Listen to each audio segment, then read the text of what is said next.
Terima kasih karena Engkau lahir buat kami. Dan kami bahkan sangat-sangat bersyukur karena Engkau lahir di hati kami. Terima kasih. Karena kehadiran-Mu dalam hidup kami. Kami jadi ciptaan yang baru. Dan kami bisa berkata kehidupan yang lama sudah berlalu. Dan Tuhan beri kami pengharapan yang baru. Kami bersyukur buat kasih-Mu, kami bersyukur buat kemurahan-Mu. Bapa, berbicaralah buat kami pagi hari ini. Tumpahkanlah isi hati-Mu. Biarlah setiap kami boleh memahami kebenaran firman-Mu dengan bahasa yang mudah dimengerti. Mampukan kami menghidupinya Tuhan. Biarlah hidup kami senantiasa menjadi terang bagi banyak orang.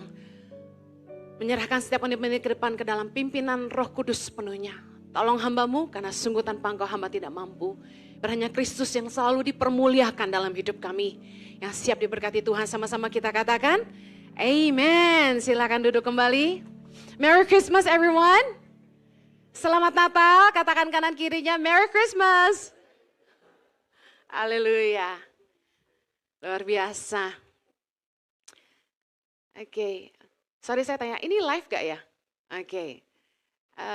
Shalom, selamat Natal juga buat jemaat online di rumah. Senang sekali hari ini kita hybrid. Ibadah jam 9 ada online, live dan juga onsite di Moy lantai P3. Bapak Ibu, Merry Christmas. Saya senang sekali hari ini bisa menyampaikan firman Tuhan. Saya akan menyampaikan tentang judul Gaya Hidup Baru. Saya senang tadi lagunya cerita tentang bagaimana kita harus jadikan hati kita seperti palungan yang menerima kehadiran Tuhan. Amen. Tahukah Anda waktu kami ke Israel, kami pergi ke gereja kelahiran Yesus. Di mana Gereja Padang Gembala namanya, kami melihat seperti apa sih goa tempat Yesus dilahirkan. Karena kita selama ini lihat gambarnya seperti rumah kayu gitu ya. Ada rumput-rumput kering gitu, cuma begitu aja. Ternyata Yesus itu lahir di dalam goa di mana para gembala tinggal. Tempatnya tidak baik sama sekali ya, sangat sederhana, agak hitam-hitam langit-langitnya. Karena mereka masak di dalam, mereka tidur di dalam. Dan ternyata di dalam goa itu ada ternak-ternak yang juga tinggal bersama dengan keluarga sang gembala. Nah, kenapa Yesus bisa lahir di palungan? Ternyata karena palungan itu tempat makan ternak. Apa yang saya mau bagikan dari kejadian ini? Tadi lagu itu bilang hati kita harus jadi palungan yang siap menerima kelahiran Tuhan. Saya percaya sekalipun orang gak punya uang, orang miskin sekalipun, gak akan mau anaknya itu lahir, ditidurkan di tempat yang gak layak seperti itu. Untuk manusia sekalipun itu sangat tidak layak. Tapi dia Tuhan segala Tuhan, dia Raja segala Raja. Dia maha besar, maha kuasa, maha mulia. Dia bisa lahir di istana. Tapi dia pilih lahir di kandang domba dan ditidurkan di palungan yang bahkan tidak layak buat manusia. Saya bersyukur kenyataan ini bicara buat kita. Hidupmu tidak layak seperti apapun, Tuhan mau lahir di hatimu. Hatimu yang hancur, hatimu yang penuh luka, pahit. Hidupmu yang tidak layak sama sekali buat Tuhan. Kotor, penuh sampah. Mungkin hatimu penuh kejahatan. Yesus mau lahir di hatimu. Katakan amen. Mau tidak terima Yesus pagi hari ini? Katakan aku mau Yesus lahir di hatiku. Ketahuilah bahwa sebagai Sang Juru Selamat, Yesus bukan hanya datang supaya kita tidak masuk neraka. Tapi Yesus datang, dia menebus kita, menyucikan kita dari segala dosa-dosa, kejahatan dan pelanggaran kita. Dia membuat kita bersih, suci, kita dibasuh dengan darahnya.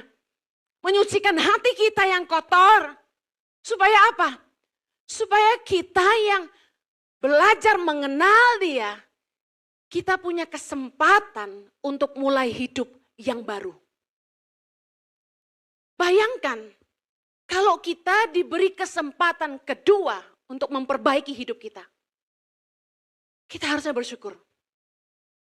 Hanya di dalam Kristus orang punya kesempatan kedua. Dikatakan firman Tuhan, yang lama sudah berlalu, yang baru sudah datang. 2 Korintus 5 ayat 17 berkata, jadi siapa yang ada di dalam Kristus, ia adalah ciptaan baru. Yang lama sudah berlalu, sesungguhnya yang baru sudah datang. Hidupmu yang rusak, yang cacat, penuh dengan kesalahan-kesalahan yang kita buat. Kebodohan-kebodohan yang kita lakukan. Keputusan-keputusan yang salah. Kadang-kadang kita salah ngomong aja. Udah gak bisa ditarik balik. Hati orang yang terluka sulit diobati. Kalau kita lihat hidup kita yang kotor, kayaknya untuk jalan kembali, memulai kembali itu sulit. Betul nggak? Apalagi lingkungan kita sudah mengenal siapa kita. Kalau Anda tinggal di desa, lebih parah. Coba-coba hamil di luar nikah. Satu kali ada satu anak di Timor NTT. Dia hamil dengan laki-laki yang tidak bertanggung jawab. Dia takut orang sekampungnya tahu. Dia tidak pernah keluar, tidak pernah periksakan diri ke dokter. Dia tinggal di dalam rumah selama 9 bulan. Ketika dia mau melahirkan, mereka panggil dukun desa atau apa untuk bantu. Yang terjadi apa? Ibu dan anak tidak bisa diselamatkan. Kenapa kita takut keluar dari rumah ketika kita buat salah? Karena orang-orang pasti menghakimi kita. Di dalam Kristus, kita diberi kesempatan untuk hidup baru. Tuhan kasih kita identitas yang baru. Kita seperti berpindah kota, di mana tidak ada orang yang kenal kita. Mungkin di tempat asal kita, nama kita sudah cemar. Katakanlah orang sebut kita perempuan gampangan. Karena terkenal, suka ganti-ganti pacar. Piala bergilir, pacaran parah. Lalu kita pindah kota, di mana tidak ada orang kenal kita. We start fresh. Kita mulai lagi yang baru. Saya percaya orang ini akan berusaha create new identity. Di dalam Kristus, kita tidak perlu sampai harus lari kemana-mana untuk bikin identitas baru.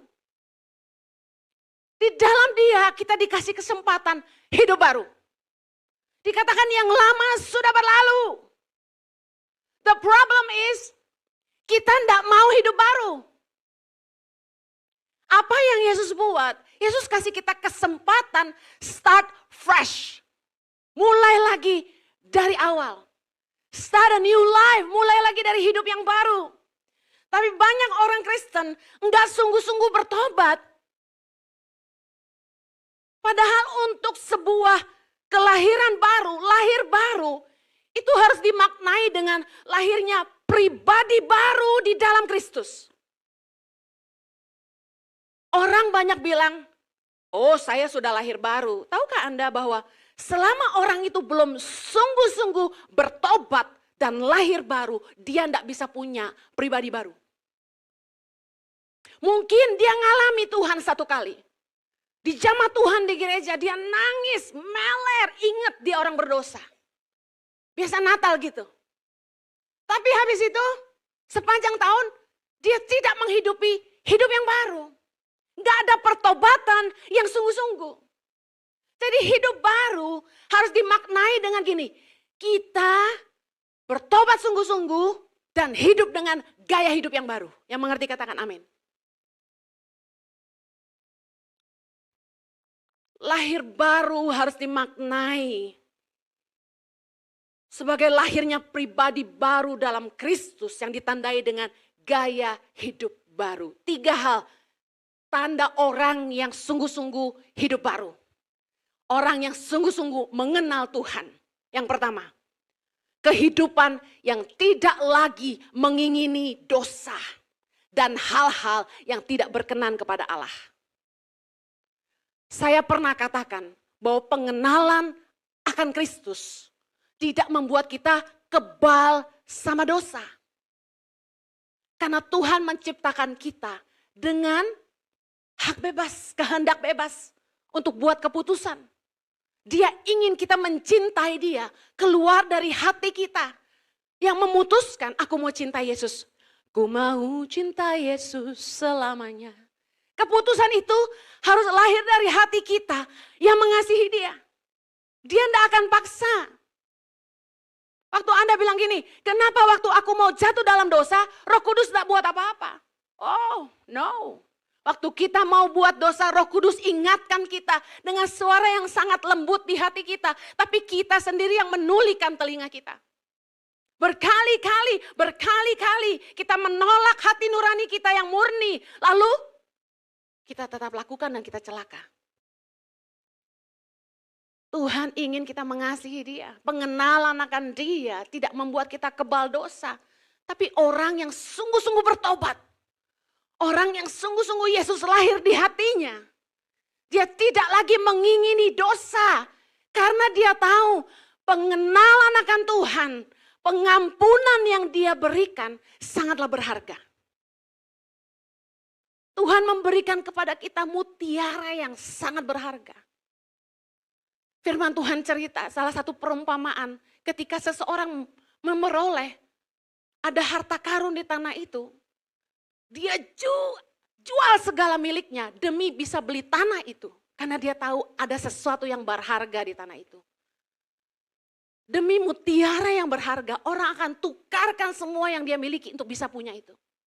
Bicara soal kehidupan baru di dalam Tuhan.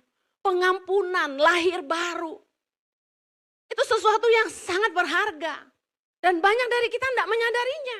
We wasted our life. Sama seperti saya pernah kecewa dengan anak yang saya kuliahkan. Saya bantu anak pedalaman, saya kuliahkan sampai selesai. Saya didik dia, saya mentor dia. Saya pikir dia akan jadi penerus saya. Tapi yang ada, dia jahat sama saya. Dia tusuk saya dari belakang. Dia cemarkan nama saya. Dia rusak pekerjaan saya. Wow. Itu yang sering kita lakukan sama Tuhan. Tuhan kasih kita pengampunan. Firman Tuhan berkata, berbahagialah orang yang tidak diperhitungkan dosanya oleh Tuhan. Kita diampuni, kita dipulihkan, diberikan hidup yang baru. Tapi dengan hidup yang baru ini kita tidak jalani dengan gaya hidup yang baru. Kita masih pakai cara-cara lama, hidup dalam dosa. Roma 12 ayat 1 dan 2 bicara soal kita harusnya mempersembahkan tubuh kita sebagai persembahan yang hidup, yang kudus dan yang berkenan kepada Allah. Kita udah tidak boleh serupa lagi dengan dunia ini. Waktu kita belum mengenal Allah, di dunia kita hidup sia-sia. Nipu itu biasa, selingkuh itu biasa, cerai itu biasa, menindas orang lemah itu biasa, menguntungkan diri sendiri dan mengorbankan orang lain itu biasa.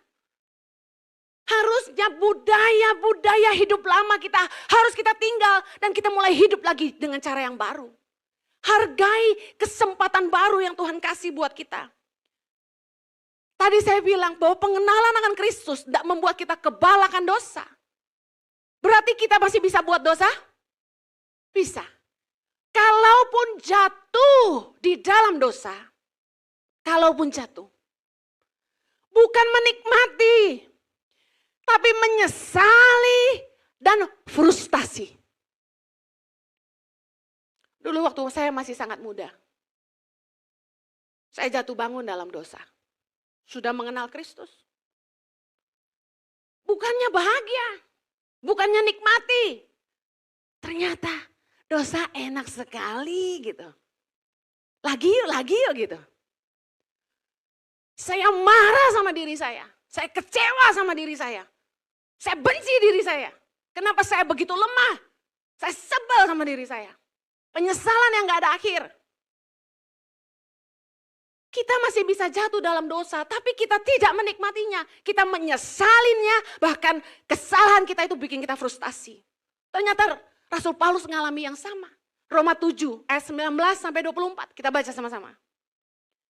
Sebab bukan apa yang aku kehendaki, yaitu yang baik, yang aku perbuat.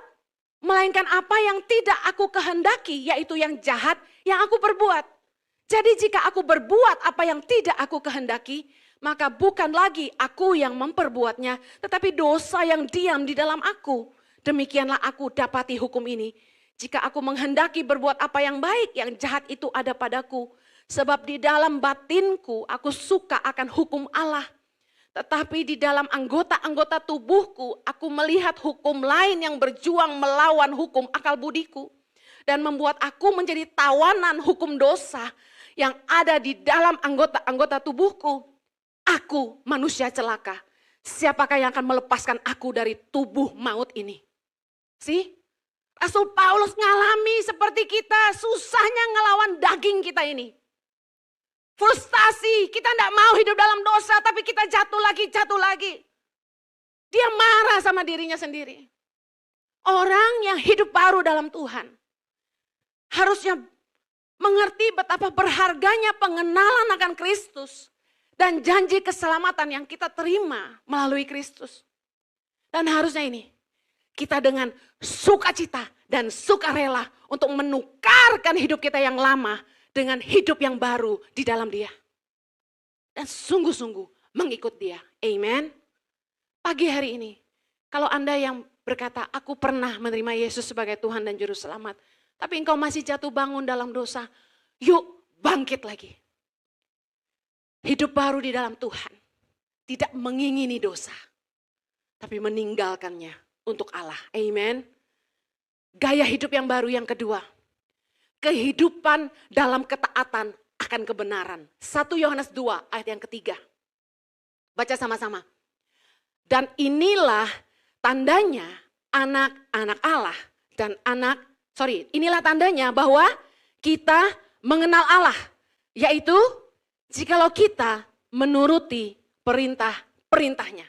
Kalau orang mengenal Allah, dia akan menuruti perintahnya. Kalau ada orang yang gak kenal sama saya, tiba-tiba saya suruh dia gini, kamu bertobat, jangan buat dosa lagi. Orang itu akan bilang gini, siapa kamu? Apa urusan kamu sama saya? Jangan ikut campur. Tapi kalau dia mengenal saya, dan dia dengar khotbah saya terus di YouTube, ketika dia ketemu saya, enggak perlu saya perintah dia. Rata-rata datang ke saya dan bilang gini, Ibu Heni, terima kasih. Karena Ibu telah mengajar saya untuk jadi lebih baik. Ibu Heni telah membimbing saya tanpa Ibu Heni sadar lewat khotbah-khotbah Ibu. Dan membuat saya jadi lebih baik hari ini dalam pernikahan saya.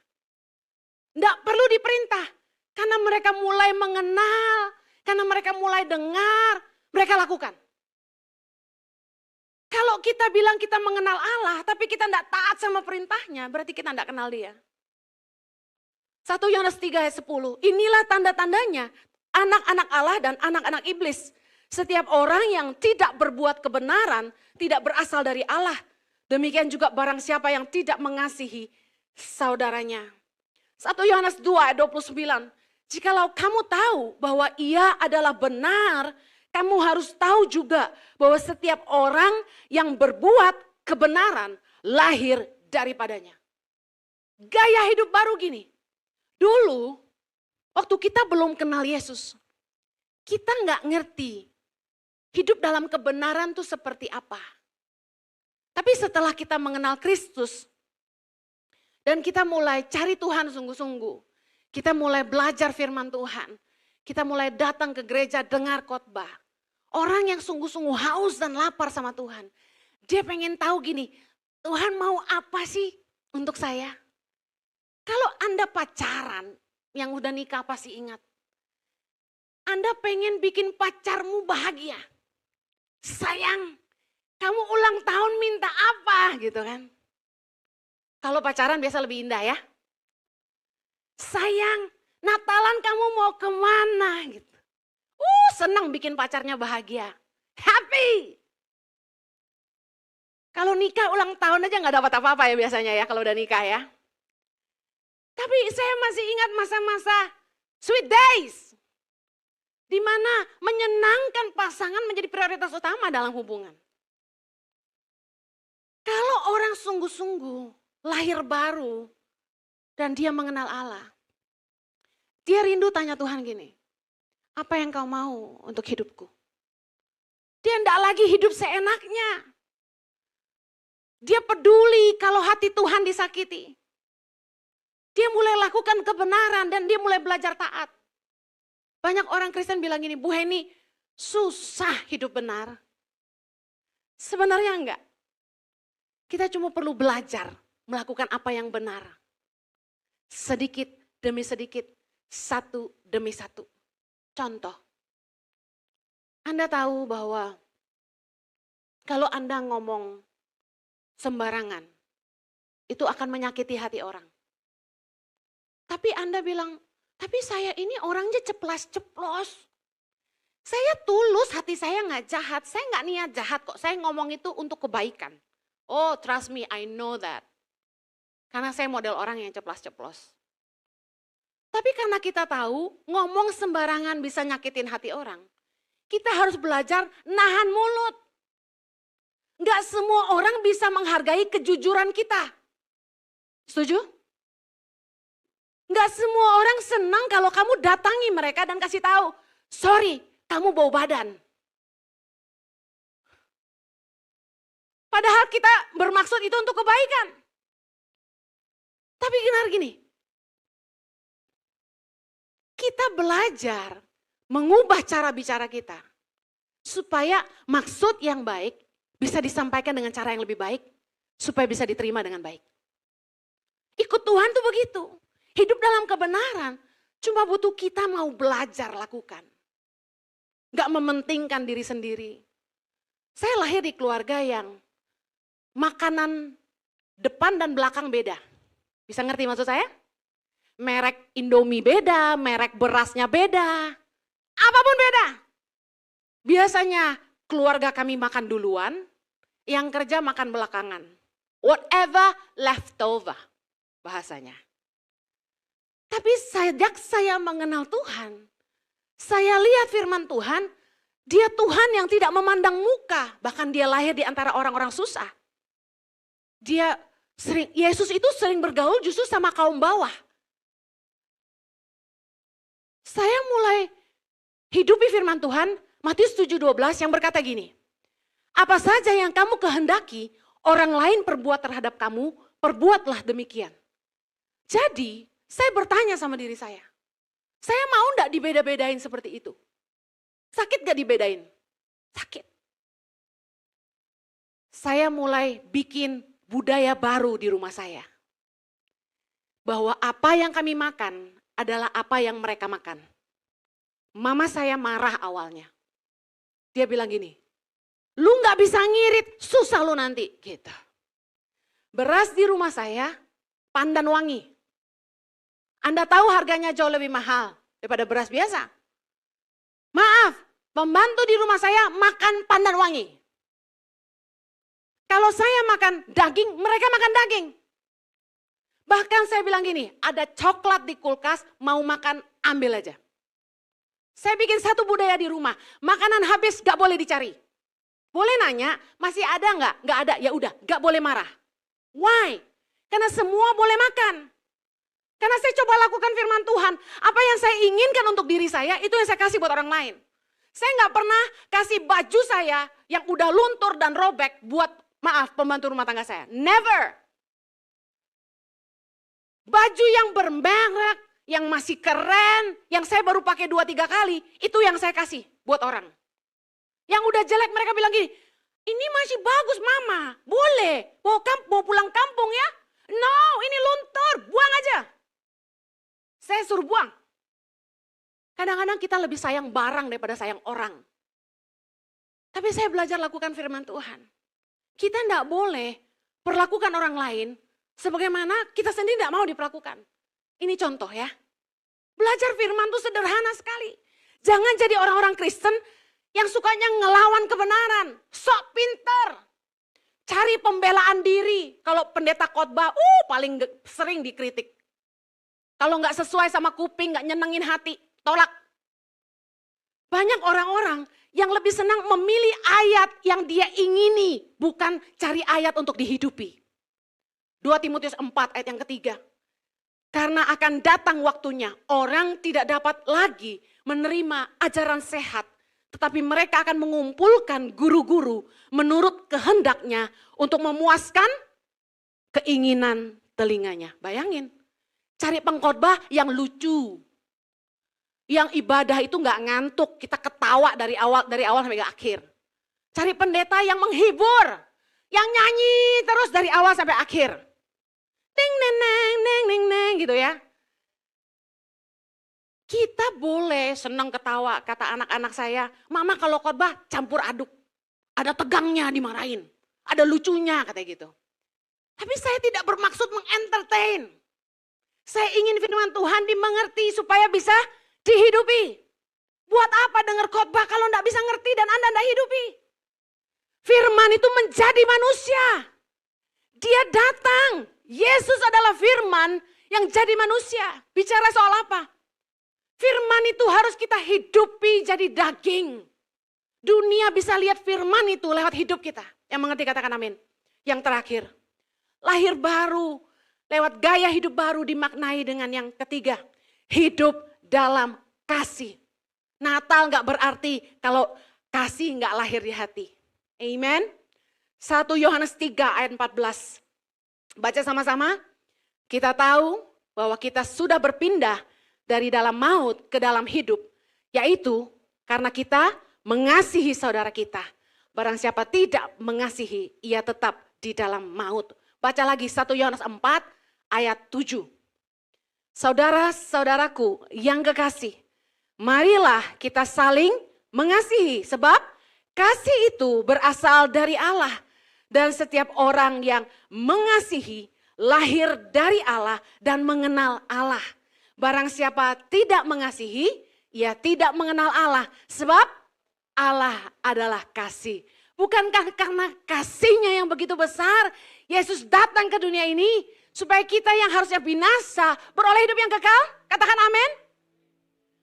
Kehadiran Yesus di hati kita ditandai dengan adanya kasih di hati kita. Saya suka love dalam bahasa Indonesia. Kasih. Nerjemahinnya jadi gampang. Tanda orang mengasihi. Dia selalu memberi. Karena begitu besar kasih Allah akan dunia ini. Dia mengaruniakan anaknya yang tunggal. Supaya kita yang percaya kepadanya tidak binasa, melainkan beroleh hidup yang kekal. Kasih selalu ditandai dengan memberi. Giving. Kasih itu membuat kita gak mementingkan diri sendiri. Gak cari aman buat diri sendiri, gak cari selamat buat diri sendiri, gak cari kaya hanya buat diri sendiri. Semalam saya khotbah tentang Yohanes 10 ayat 10, orang sering pakai ayat ini untuk menandakan bahwa kalau ikut Tuhan itu harus kaya raya. Padahal Yesus datang ke dunia dimulai dari padang gembala dalam goa yang sangat-sangat sederhana. Tertidur di palungan yang sangat-sangat tidak ada harganya. Berkontradiksi dengan pandangan dunia yang dimana dia raja segala raja, kenapa tidak lahir di istana? Mengartikan gini, kalau Anda tidak kaya raya bukan berarti Yesus tidak cinta. Kalau Anda tidak bisa hidup dalam kemewahan, bukan berarti dia tidak menjawab doa.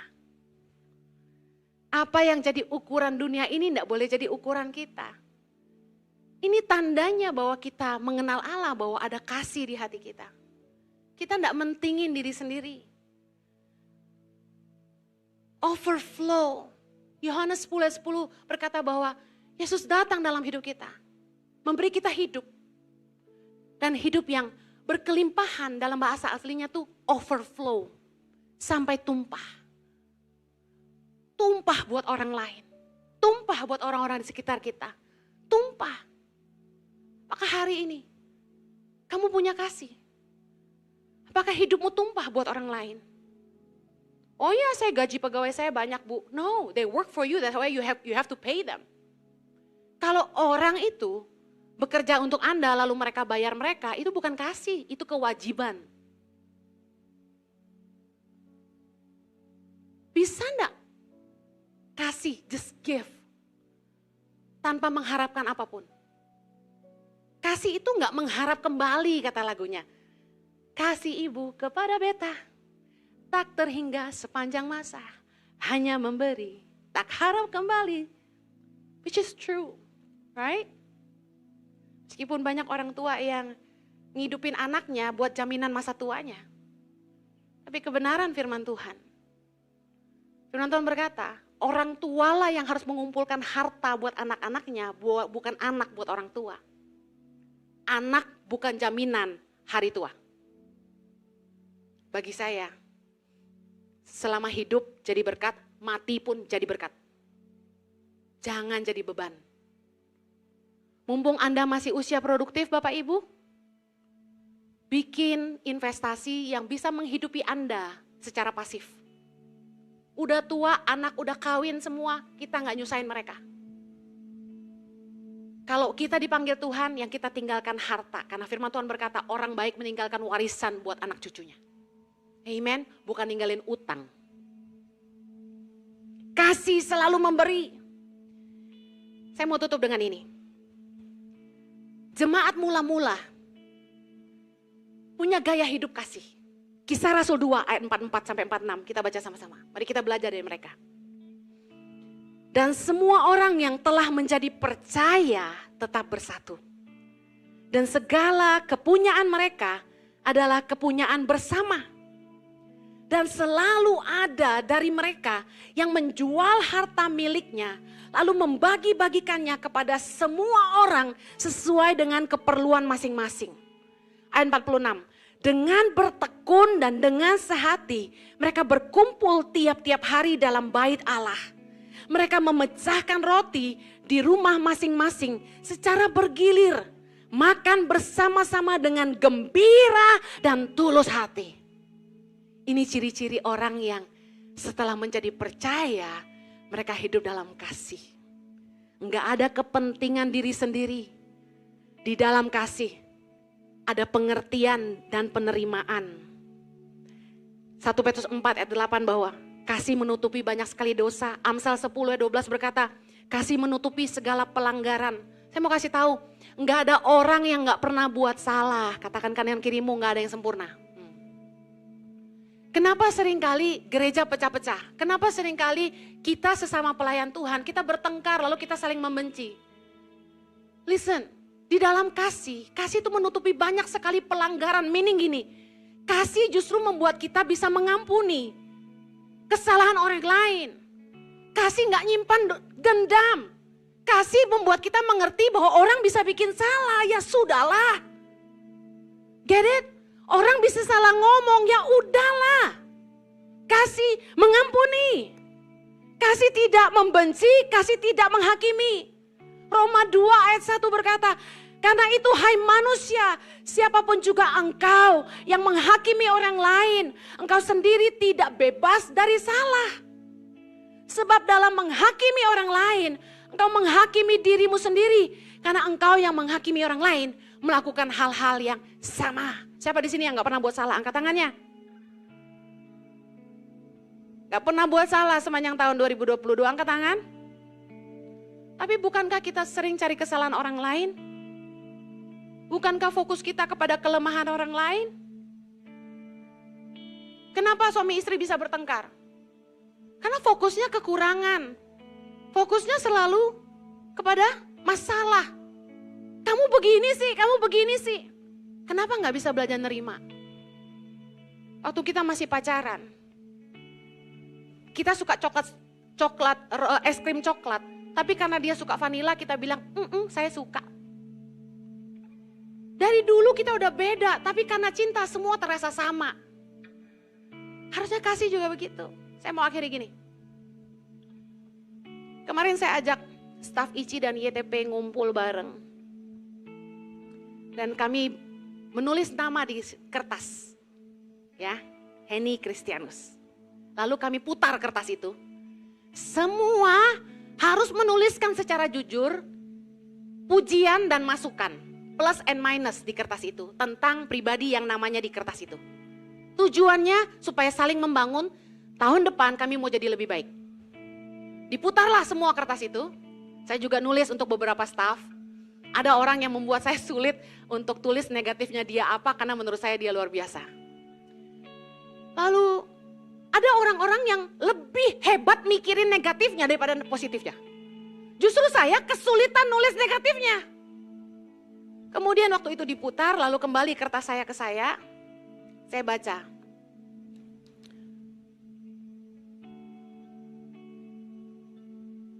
Tidak bisa melihat siapa yang tulus.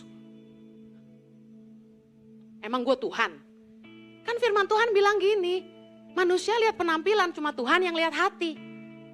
Wah, Bu Heni gak peka sama Tuhan, masa gak bisa lihat orang itu tulus apa enggak? Kan gue bukan Tuhan. Lagian urusan tulus gak tulus itu urusan mereka sama Tuhan, betul gak sih? Saya mau akhiri dengan ini. Saya sedih kenapa masih ada yang saling menghakimi. Intinya kan mereka kasih tahu saya bahwa ada yang gak tulus di antara kami gitu kan. Tapi saya muji orang itu karena saya dekat sama orang itu, saya berkati dia gitu kasarnya. Mungkin saya dekat dengan dia tapi gak bisa lihat nih orang gak tulus. Menurut saya gini, kalau kita mengasihi, kita tahu gak orang itu punya kekurangan. Tapi kasih menutupi banyak pelanggaran. Saya belajar gini, saya sendiri tidak sempurna, saya banyak salah. Oke, waktu habis, oke. Saya sendiri nggak sempurna, saya banyak salah. Karena itu saya sadar sekali orang lain juga bisa bikin salah dan saya selalu ingin mengampuni semuanya. Dan saya percaya Tuhan yang datang buat kita, Dia kasih kita kesempatan hidup yang baru. Kita semua juga harus kasih kesempatan yang sama buat orang lain juga. Yang mau katakan amin. Amin, mari kita berdoa. Bapa di sorga, terima kasih karena Engkau datang ke dunia ini dan memberi kami hidup yang baru, kesempatan yang baru Tuhan. Tolong kami supaya hidup baru kami ini, kami jalani dengan sebijaksana mungkin. Kami tidak lagi mengingini dosa dan hal-hal yang tidak berkenan kepada Allah. Kami tidak hidup lagi dalam pelanggaran, tapi kami hidup dalam kebenaran. Dan kami belajar hidup di dalam kasih. Karena Natal gak berarti tanpa kasih di hati kami. Terima kasih Tuhan, berkati semua yang mendengarkan firman-Mu. Biarlah setiap kami dimampukan untuk hidup pernah di dalam Tuhan. Di dalam nama Yesus kami berdoa. Amen. Merry Christmas. Have a blessed day.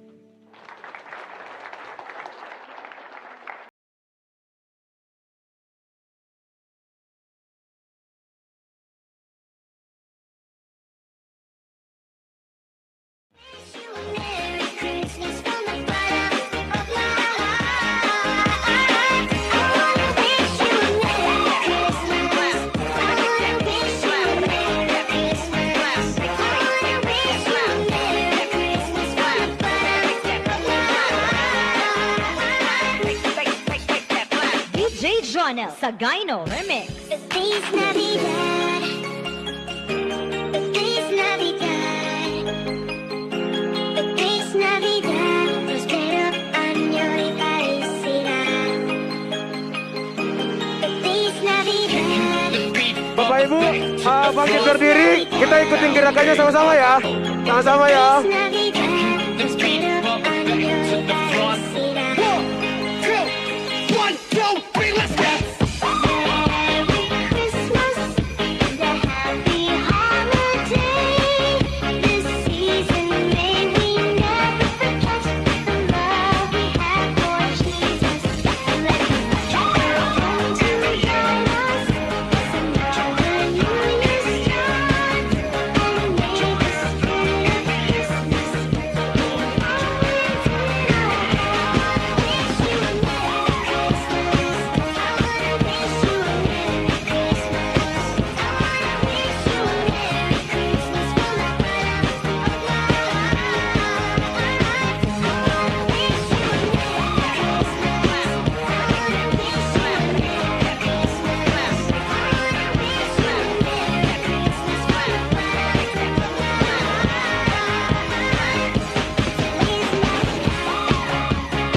Ibu semuanya tangga depan ya.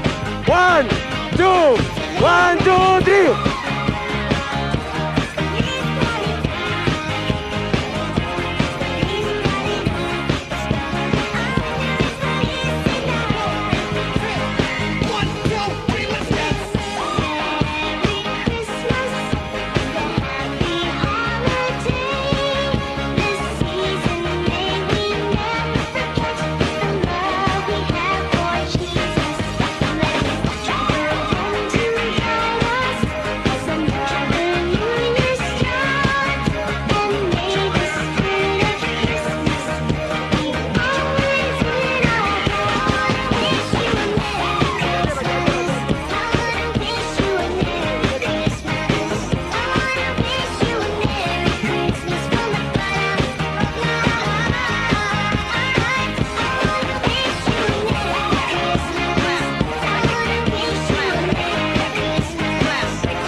Sama-sama kita nyanyi ya jemaat Tuhan.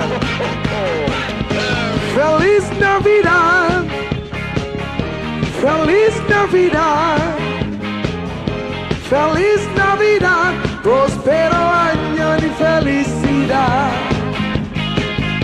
Feliz Navidad, Feliz Navidad, Feliz Navidad, Feliz Navidad, Feliz Navidad, prospero año de felicidad. Bilang buat kiri kananmu, come on. I wanna wish you a Merry Christmas. I wanna wish you a Merry Christmas. I wanna wish you a Merry Christmas from the bottom of my heart. I wanna wish you a Merry Christmas. I wanna wish you. I wanna wish you from the bottom of my heart. I wanna wish you. I wanna wish you a Merry Christmas from the bottom of I wanna wish you a Merry Christmas from the bottom of my heart. Woo!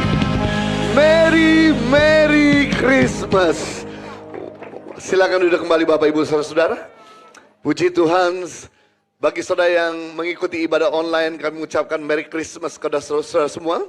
Kiranya damai Natal senantiasa menuntun saudara dalam hari-hari ke depan yang memberikan kemenangan dan sukacita. Buat saudara yang telah bergabung dalam ibadah online Impact Community Indonesia bisa menyambut dari mana saudara berasal. Kami mau menyambut saudara welcome aboard, welcome home. Kami senang menyambut saudara semua dalam ibadah Impact Community Indonesia. Oke, puji Tuhan buat Bapak Ibu yang malah pada pagi hari ini hadir. Berapa banyak saudara diberkati lewat ibadah pagi hari ini. Yang diberkati sekali lagi beri tepuk tangan yang meriah buat Raja segala Raja yang telah lahir di hidup kita. Buat Bapak Ibu yang mau pertama kali hadir di Gereja Impact Community Indonesia, kami mau menyambut kehadiran saudara. Saudara bisa mengangkat tangan saudara sebab ada kenang-kenangan yang kami akan berikan pada saudara semua. Terima kasih, yes. Ada Pak Bobi Lianto dari Kupang NTT. Kemudian juga ada saudara kita dari Sumba. Boleh angkat tangan, tetap angkat tangan. Ya, Asyir akan memberikan voucher souvenir. You are my family. You are my family. You are my. Boleh tetap angkat tangan Bapak Ibu yang belum menerima voucher, biar Asyir bisa melayani saudara. You are my family. You are my family. You are my family. Saudara keluarga kita semua Gereja Impact Community Indonesia, selamat datang. Kami senang sekali sudah bisa bergabung bersama-sama Gereja Impact Community Indonesia. Yang masih belum mendapatkan voucher tetap bisa angkat tangan biar Asyir bisa melayani saudara. Oke, bisa. Oh, ada satu di sana. Baik, Bapak Ibu, nanti vouchernya bisa ditukarkan di belakang. Ada souvenir, yaitu gelas Impact Community Indonesia yang sudah bisa dapatkan sebagai kenang-kenangan dari kami. Dan buat Bapak Ibu yang belum ikut komunitas atau komsel, Gereja Impact Community Indonesia bukan sekedar ibadah di hari Minggu, tapi kita juga punya ibadah di tengah minggu, di mana di lingkungan yang sehat kita bisa bertumbuh di situ dalam iman dan pengenalan Tuhan, serta kita juga bisa dijaga, bisa didoakan dan bisa melayani. Saya mau tanya kepada Bapak Ibu yang di tempat ini yang sudah mengikuti komsel, bisa angkat tangan. 3, 2, 1. Yes, puji Tuhan. Nah, buat Bapak Ibu yang belum ikut komsel, kami encourage sudah bisa ikut komsel. Komsel kita lewat aplikasi Zoom. Jadi dimanapun saudara berada, kita masih bisa terconnected. Ya, saudara bisa daftarkan diri saudara yang rindu ikut komsel. Komsel akan dibagi berdasarkan segmen, yang sudah menikah dengan yang belum menikah, bahkan yang sudah menikah pun ada yang muda, ya, couple ada juga yang senior couple. Saudara bisa mendaftarkan diri saudara di booth partnership daripada Impact Community Indonesia yang ada di belakang. Baik, puji Tuhan. Dan buat Bapak Ibu, sebentar kita masih ada ibadah Natal kedua, jam 11 dan jam 1. Bagi saudara yang merindukan untuk kembali bisa mengikuti ibadah berikutnya bebas. Dan saudara juga bisa mengikuti secara online di YouTube Impact Community Indonesia ataupun Henny Kristianus. Dan Sabtu depan kita akan merayakan Old and New Service. Tanggal 31 Desember jam 9 malam kita akan kumpul bersama-sama untuk fellowship, ada dinner. Lalu kemudian jam 10 kita akan sama-sama beribadah untuk mengakhiri tahun ini bersama-sama. Dan kemudian memasuki tahun yang baru bersama-sama dengan Tuhan juga. Bagi saudara yang tidak kemana-mana dan masih tinggal di Jakarta, tidak ada cara tutup tahun, mari kita bersama-sama beribadah untuk mendengarkan firman Tuhan yang menguatkan dan mengucap syukur untuk sepanjang 365 hari Tuhan telah menyertai kita. Dari kita masuk dengan visi yang baru dan pesan Tuhan untuk kita semua. Dan kemudian ibadah minggu depan, yaitu ibadah tahun baru, kita adakan cuma 2 kali ibadah. Karena malamnya kita masih ada celebration bersama-sama. It's gonna be exciting di malam tahun baru. Akan ada celebration, betul-betul celebration. Kita menikmati pujian penyembahan dan juga akan ada dancing dan sebagainya. Lalu kemudian tanggal 1 Januari ibadah tahun baru, kita buat ibadah 2 kali, jam 11 pagi dan jam 1 siang. Karena tempat terbatas, saya ingkar saudara untuk datang lebih awal, sebab saya mau saudara bisa dapat tempat duduk yang nyaman. Kemari ibadah malam Natal overflow sampai duduk di luar. Saya rindu untuk saudara bisa menikmati ibadah tahun baru dengan nyaman, datang lebih awal sebelumnya. Biasa ibadah kita dimulai sekitar 10 menit sebelum ibadah, kita sudah mulai ibadah terlebih dahulu. Kemudian ibadah 60 minute worship hari Rabu masih kita buat. Saudaraku di tempat ini jam 7.30, hari Rabu jam 7.30. Oh, saudara yang diberkati, lalu 60 minute worship secara online, kita sudah ada secara onsite. Saudara bisa menikmati secara langsung pujian penyembahan selama 1 jam. Dan saudara yang menghadapi pergumulan, kita bisa di situ akan mendoakan saudara. Dan bagi saudara yang ingin didoakan dan ingin konseling, kami menyediakan prayer partner buat saudara, konseling partner buat saudara. Kami siapkan tim konseling di sebelah kiri bagian belakang. Bapak Ibu bisa melihat sebelah kiri saudara bagian paling belakang, itu di depan ruang laktasi ada tim konselor kita dan ada tim pendoa kita. Saudara bisa ketemu sama mereka yang ingin didoakan ataupun ingin konseling. Dan juga untuk trip Holy Land Tour bulan Maret kita ada trip Holy Land dan juga Turki, saudaraku, selama 14 hari. Dan kemudian juga pada Lebaran kita akan ada trip juga lengkap Mesir, Israel, Jordan, termasuk Petra dan Wadi Ram, saudaraku. Untuk informasi perjalanan ziarah rohani, saudara bisa mendaftarkan diri saudara atau saudara bisa tanya-tanya kepada booth Kanaturi yang ada di belakang. Baik, kemudian persembahan, amplop persembahan Bapak Ibu ada di setiap bangku saudara semua. Saudara bisa masukkan, yang ingin memberikan cash bisa masukkan di dalam amplop ini. Dan tolong jangan ditinggalkan di bangku. Bagi saudara menaruh cash, saudara bisa menyemplungkan pada kotak yang tersedia di pintu depan Bapak Ibu ya. Kemudian bagi Bapak Ibu yang ingin memberikan persembahan secara scan QR code, Anda bisa men-scan-nya. Dan saudara yang ingin memberikan secara debit juga tersedia mesin edisi yang ada di meja Impact Community Indonesia yang ada di belakang. Baik Bapak Ibu, nanti sebentar setelah doa berkat kami informasikan kembali untuk saudara bisa duduk sebentar. Untuk saat teduh, izinkan untuk saya bersama Henny ke belakang untuk menyambut saudara semua yang ada di belakang. Baik, kita bangkit berdiri bersama-sama dan kita akan akhiri ibadah kita yang pertama ini. Saudara yang memegang amplop, boleh angkat amplop saudara. Saya mau berdoa buat setiap saudara. Bapa di surga, Engkau melihat setiap umat-Mu, di mana Engkau begitu baik selama 358 hari. Kami disertai Tuhan di tahun 2022. Kami bawa persembahan kami di hadapan Tuhan. Persembahan yang terbaik dari hati kami. Dengan sukarela dan sukacita. Bukan karena unsur paksaan. Tuhan kembalikan 30, 60 bahkan 100 kali lipat ganda. Sehingga usaha umat-Mu makin diberkati. Rumah tangga umat-Mu makin harmonis. Makin kuat, saling melengkapi, bertumbuh dewasa. Bahkan anak-anak hidup bertakut akan Tuhan. Bahkan karir mereka makin meningkat. Harapan mereka dikabulkan Tuhan. Serta juga setiap pergumulan mereka Tuhan boleh berikan jalan keluar. Buat mereka yang sedang merindukan pasangan hidup, Tuhan berikan pasangan hidup yang terbaik. Yang melengkapi, yang dewasa, yang bisa berjalan dalam kebenaran. Buat mereka yang membutuhkan keturunan, Tuhan berikan buah hati. Bukakan kandungan mereka dalam nama Yesus. Dan tidak ada keguguran di dalam nama Yesus Kristus. Bahkan buat umat-Mu yang sedang menghadapi pergumulan dalam rumah tangga. Terjadi konflik-konflik yang tidak ada ujungnya. Biar ada damai Natal memerintah di hati mereka. Sehingga mereka bisa kembali merangkul perbedaan. Memaafkan.